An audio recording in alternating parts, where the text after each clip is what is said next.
नमस्कार. आज आपण एका अशा देवाचं रहस्य उलगडणार आहोत जो आपल्या भक्तासाठी युगानुयुगे वाट पाहतोय.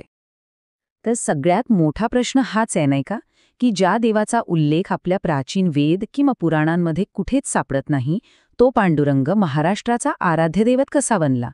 तो पंढरपुरात आला तरी कुठून? आणि इथूनच आपल्या या प्रवासाची सुरुवात होते, पंढरपूरच्या याच गुढापासून.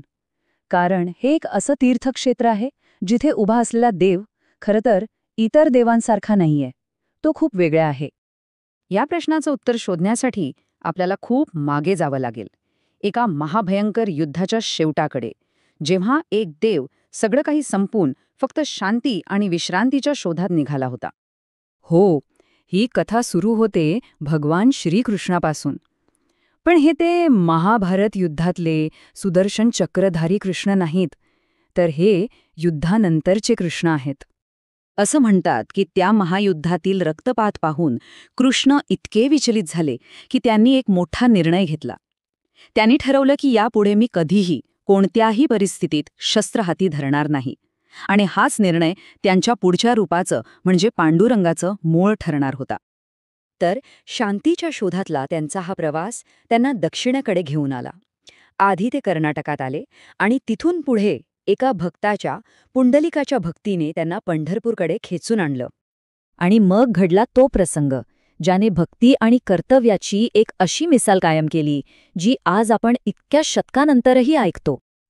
तर झालं असं की साक्षात भगवान श्रीकृष्ण आपल्या भक्ताला, पुंडलिकाला भेटण्यासाठी त्याच्या दारात येऊन उभे राहिले. पण जेव्हा देव दारात आले तेव्हा आत पुंडलिक आपल्या आईवडिलांची सेवा करत होता. आणि तो त्या सेवेत इतका रमून गेला होता की त्याचं दुसरीकडे कुठे लक्षच नव्हतं. आता विचार करा, दारात स्वयं देव उभे आहेत, पण पुंडलिकाने आपली सेवा थांबवली नाही. त्याने फक्त आतूनच एक वीट बाहेर सरकवली आणि देवाला सांगितलं की माझ्या आईवडिलांची सेवा सुरू आहे. ती पूर्ण होईपर्यंत तुम्ही कृपया ह्या विटेवर उभे राहून माझी वाट पहा. आणि देव थांबले. आपल्या भक्ताच्या त्या एका शब्दाखातर, त्याच्या कर्तव्याचा आदर करत भगवान कृष्ण त्या विटेवर उभे राहिले. आणि असं म्हणतात की ते आजही तब्बल 28 युगांपासून तिथेच उभे आहेत आपल्या भक्ताची वाट पाहत. ही जी कथा आहे ना, ती फक्त ऐकण्यापुरती नाहीये. ही कथा त्या मूर्तीमध्ये जिवंत झाली आहे. पंढरपूरच्या विठ्ठलाच्या मूर्तीचं प्रत्येक वैशिष्ट्य हीच कथा सांगतं. जरा त्या मूर्तीकडे बघा. दोन्ही हात कमरेवर आहेत, म्हणजे ते फक्त वाट पाहत आहेत, काहीही करत नाहीयेत. हातात शस्त्र नाही, कारण त्यांनी शस्त्रत्याग केलाय. मस्तकावर शिवलिंग आहे. ते एकटेच उभे आहेत. त्यांच्या या शांत, अहिंसक रूपामुळे त्यांना बौद्ध रूप असंही म्हटलं जातं. म्हणजे बघा, एका बाजूला आहे तो सुदर्शन चक्रधारी, युद्धात सक्रिय असलेला योद्धा कृष्ण, आणि दुसऱ्या बाजूला आहे हा कमरेवर हात ठेवून शांतपणे उभा असलेला निशस्त्र पांडुरंग. हा बदल किती मोठा आहे? या प्रत्येक प्रतीकाचा एक खोल अर्थ आहे.